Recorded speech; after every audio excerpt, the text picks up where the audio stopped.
I awoke in the darkest hour of the night, sweating and cold. I felt as though something had just left us there, or perhaps still remained. A cold fear crept along my clammy skin. I looked over to where my talking crow was asleep, nested on the pillows. Detective Winters was snoring in his own bed. The open window was watching me until I looked up. Then the feeling was gone. I laid back down. When I slept again, I dreamed of the woman I had left behind in my home. It seemed so long ago. I wondered if she was still there. Somehow I knew she was.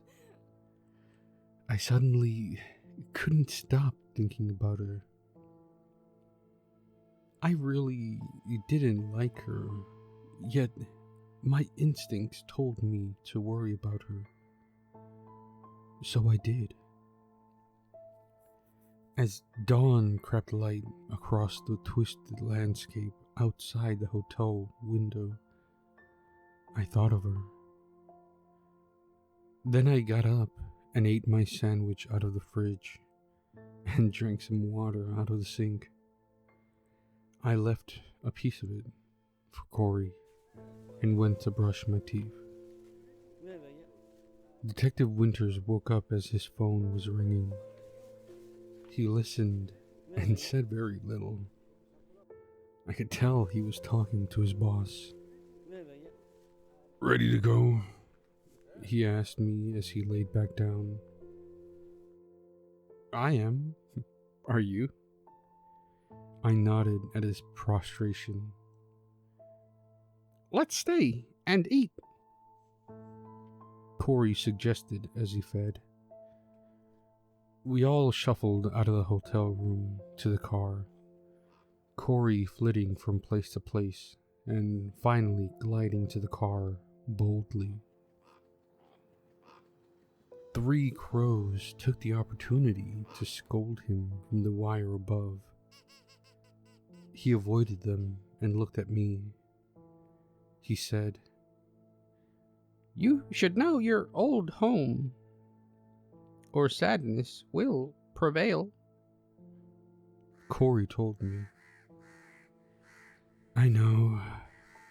I took him with me into the car, hugging him gently to me. "What is it?" Detective Winters asked me with consideration, looking in his rearview mirror at me. "There is a woman I left behind in my home. I have started worrying about her." I told him the truth. "I thought you were homeless." He handed me his phone. "Are you?" I asked him. Sometimes I adopted Corey's mannerisms when dealing with people.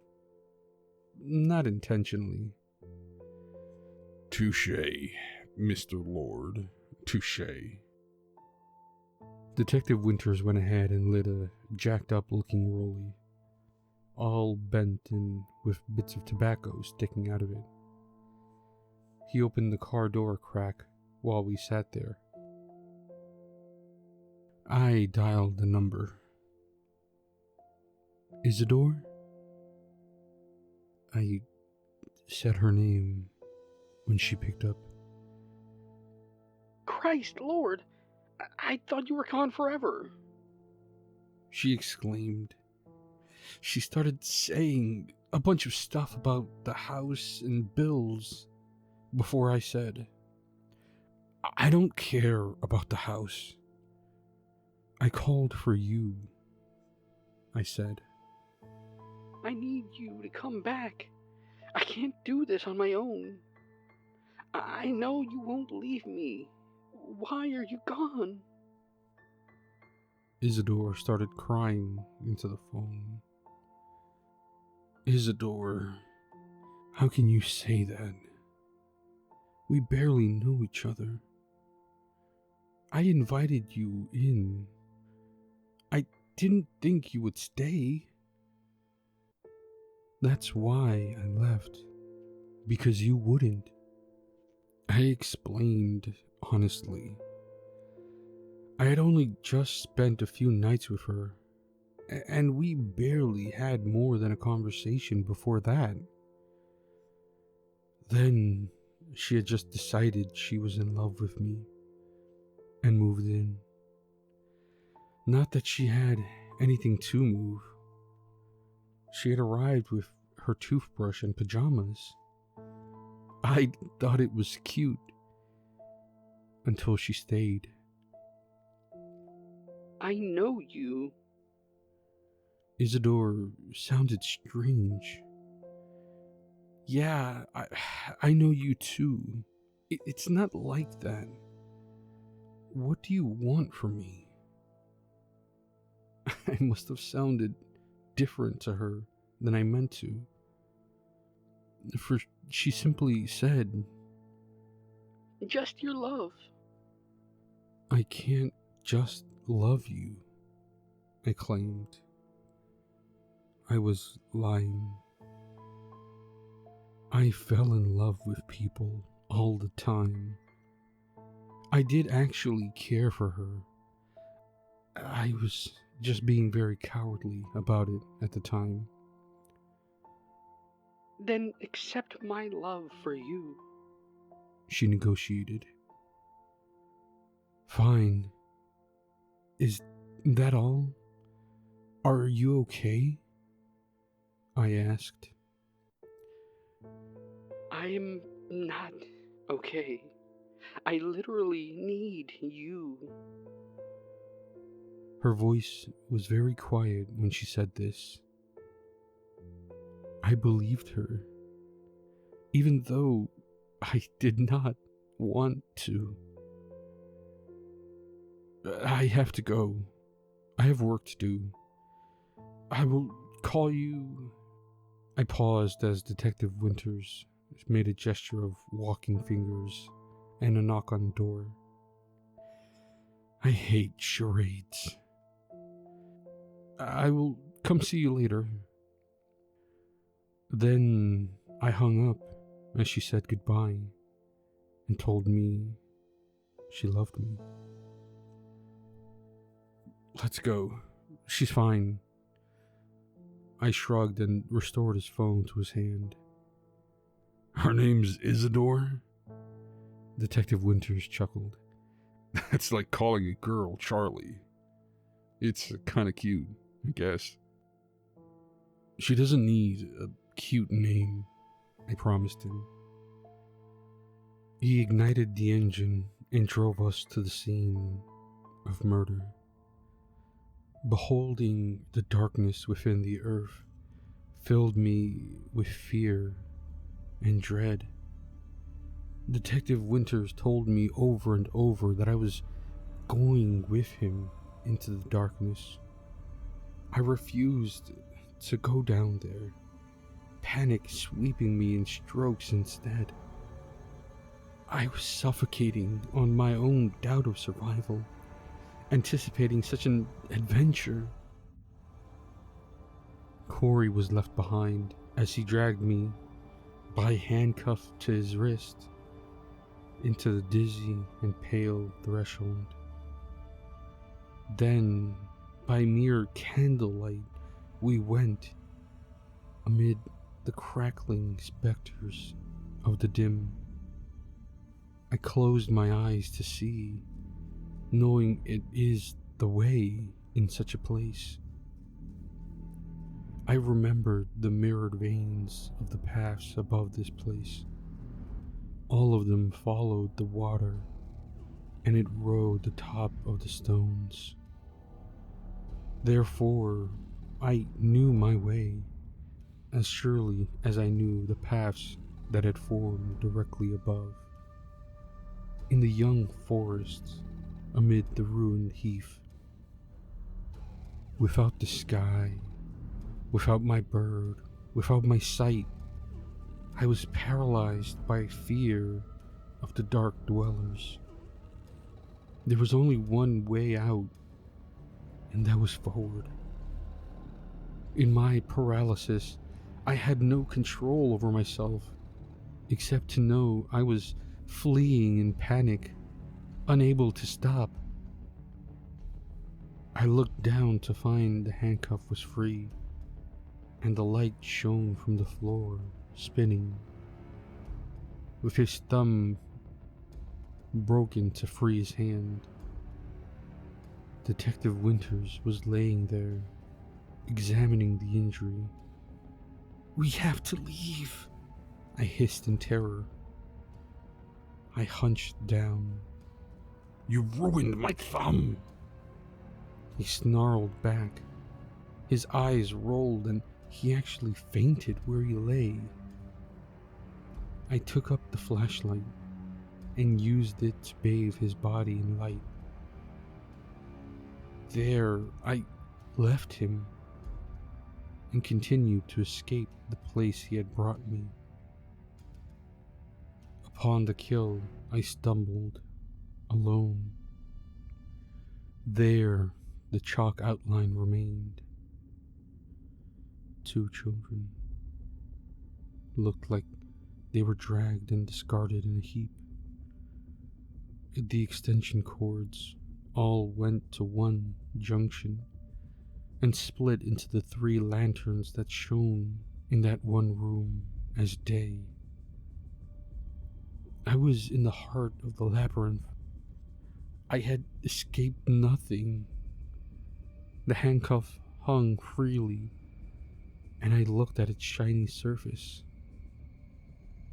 Reflected there in the polish of the cuffs, I could see the shape of one of the dark dwellers.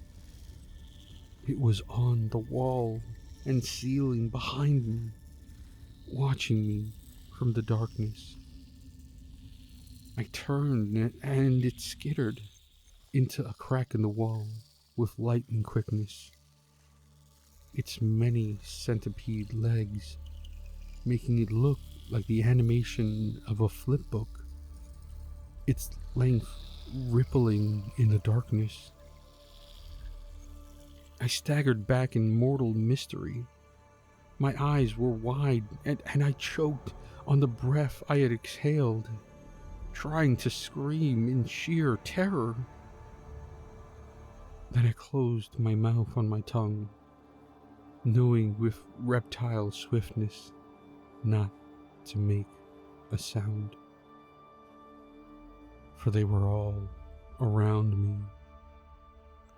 The ceilings and the corners of the floors, and the corridors filled with their monstrous shape. They were like spiders, or something I cannot even describe. Their movements in the darkness were so quick, it was as though they were one shape, and then the other, as they flailed and flung themselves at blinking speeds through the shadows. Without the light, I would be torn apart as the 2 victims that were taken before we arrived. I could not breathe, knowing I would die in the darkness. One of them put its dark spindly scythe of black chitin into the light for a split second, and I saw the urticating hairs bristling, ready to impale me with 1,000 needles just by touching me. I lifted what I thought was a rock to defend myself. I pulled it free from the edge of the corridor, from under some rags. As I held it up, I found a better grip, shifting my fingers into its grooves. The creatures scattered. I was breathing heavily, still gripped by terror.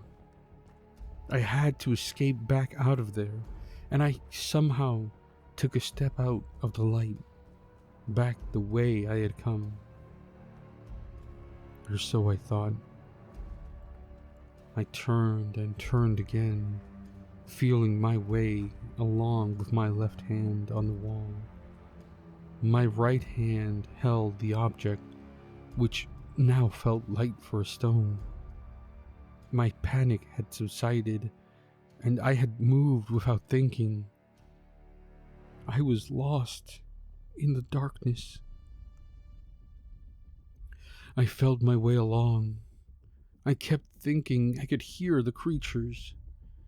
Then, up ahead, I saw the light. In the middle of the light stood a policeman, gesturing for me. I stopped and watched. It came closer, the eyes horrible and empty of life.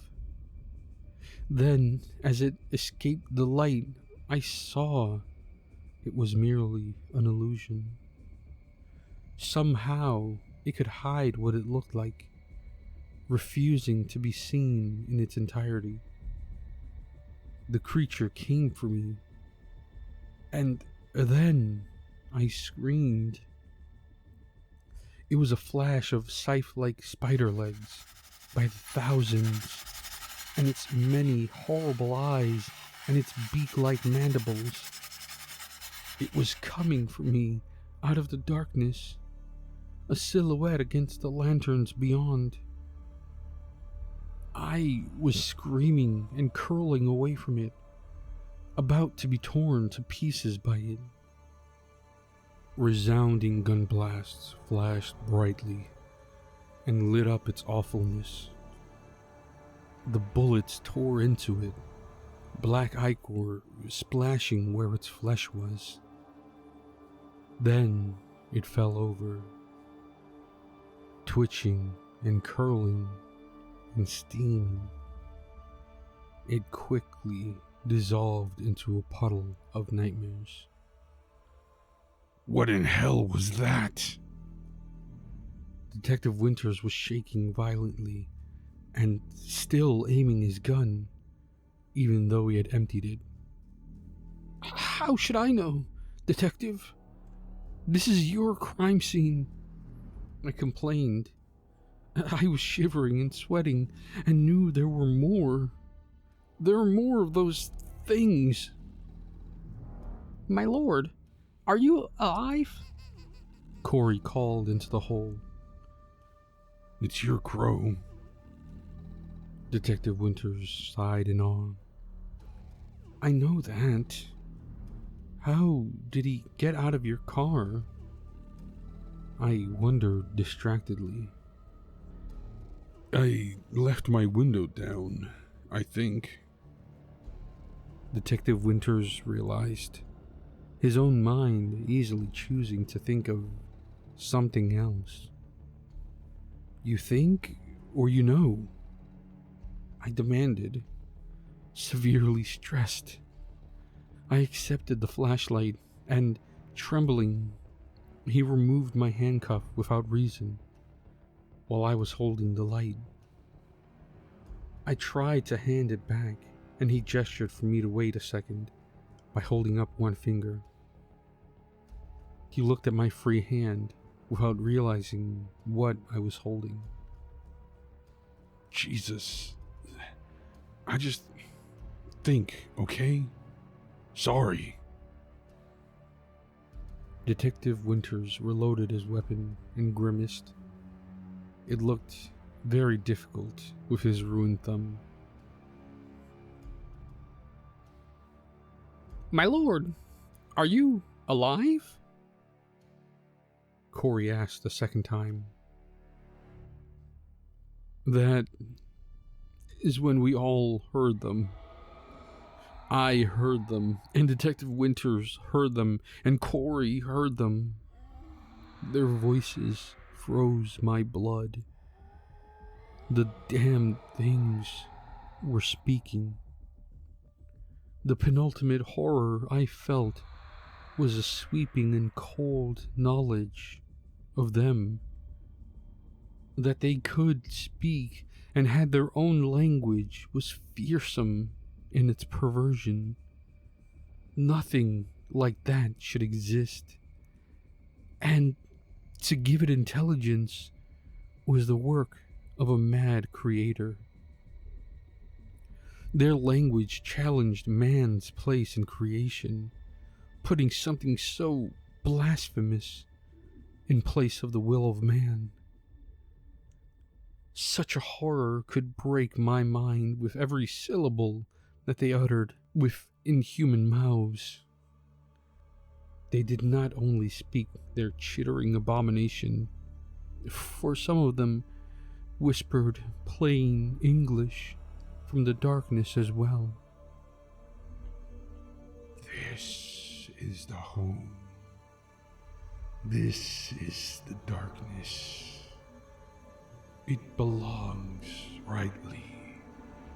All the food.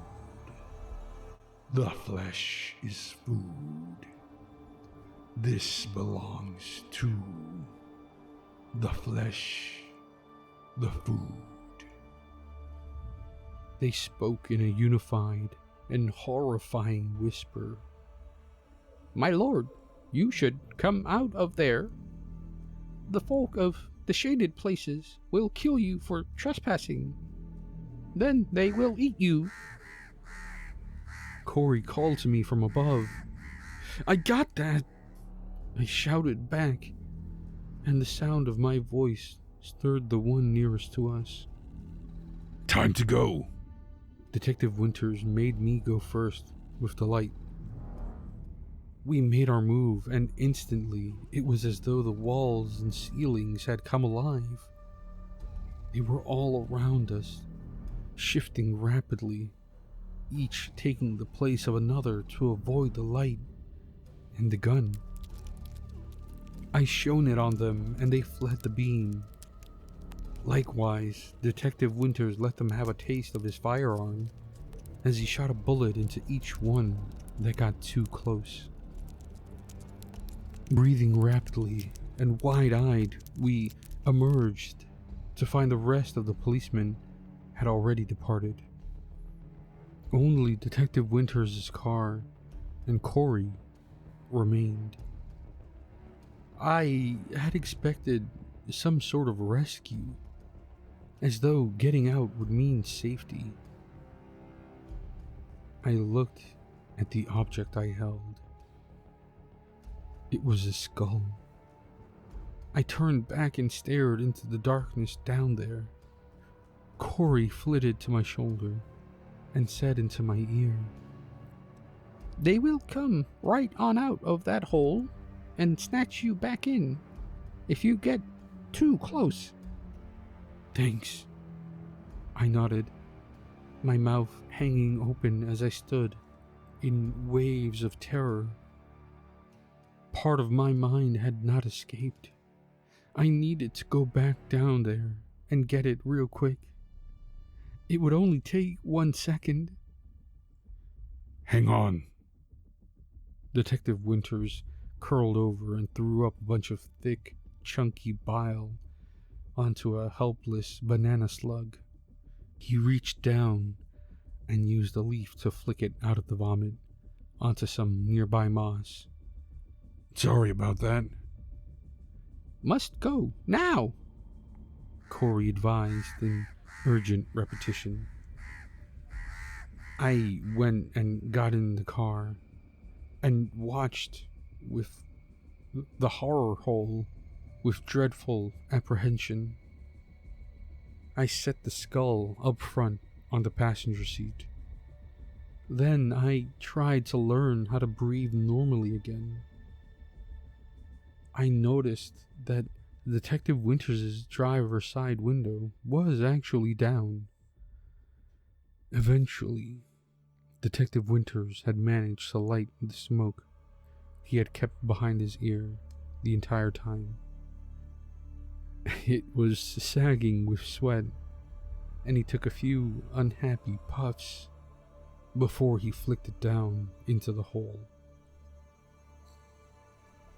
I prayed none of the folk would come flailing out and entangle him, kicking and screaming into the dark. We are lucky to be alive. If that really happened. Detective Winters decided we both had merely freaked out in the dark down there as we drove away. He held up his dislocated thumb and added, We couldn't die. Death will always happen. Corey objected. Detective Winters handed me his phone, and I put in the address. Then the GPS guided him to my old house as the sun went down. When we pulled up, she was waiting, her bags packed. She got into the car. I'm coming with you. Isidore told me and Detective Winters. I won't stay here alone. Oh, Lord. I've just got to say it. I just have to tell you. Well, not right now. Maybe later. I looked out the window, away from her. In my mind, I could still see the outline of those creatures, the horrible flash of their bodies. My heart pounded in anxiety, just thinking of them. I had always known of them, knew they existed. I had never, not even in my most dreaded nightmares, dreamed of meeting them. Your husband works with me. I am Detective Winters. Detective Winters introduced himself, again holding up his dislocated thumb. Isidore said nothing to him. She had her own ways. I am Corey. My crow spoke to her. She did not understand. She said, He's so cute. Isidore told me. Then she wouldn't tolerate me looking away from her. She took my hand and placed it over her belly. I was very surprised to find that so much time had passed already since I had left. I looked and she was glowing as we drove under dappled streetlights. 9 months, I realized. I've wanted to tell you for so long. Isidore smiled.